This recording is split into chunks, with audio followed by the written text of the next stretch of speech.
We proceed now to Congressman Dr. Joe Heck of Nevada.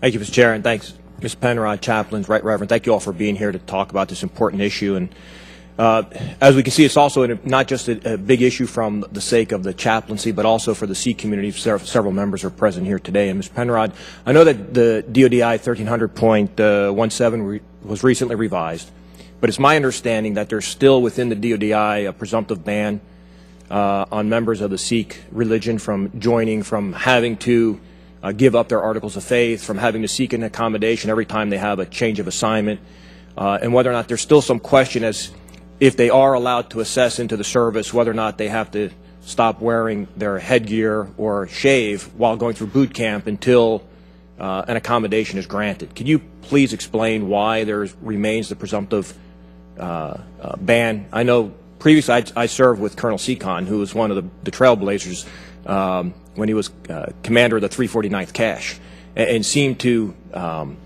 be able to overcome every obstacle that the military tried to put in his way from effective service. I'm curious why the DODI still maintains those bans. It's good to see you again, Dr. Heck.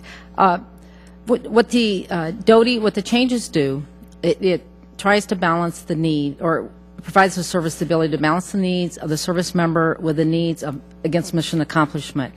What we've done is decisions relating to any waiver of a regulation or policy that pertains to uniform, wear of religious articles of clothing, is now elevated to the service secretary and cannot be delegated below a 3-star level. So it is at a very high level, and the decision we've delegated that to service, and the reason behind that is the service is in the best position to determine their readiness needs, to determine unit cohesion, safe and healthy health of not only the individual but the unit.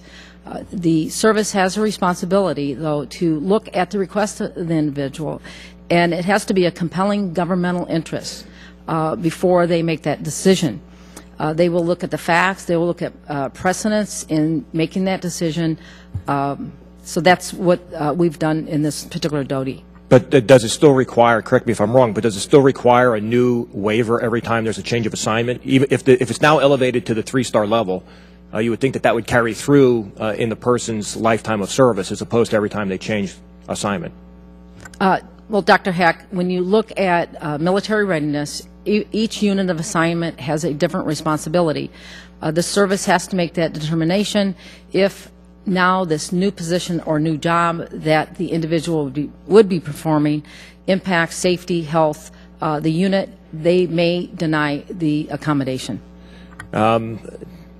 Understand, I know we're short on time today because of compressed time frame. I'd like to discuss this more offline with you, and we can kind of do a bigger deep dive into this issue. Thank you, Mr. Chair. Yield back.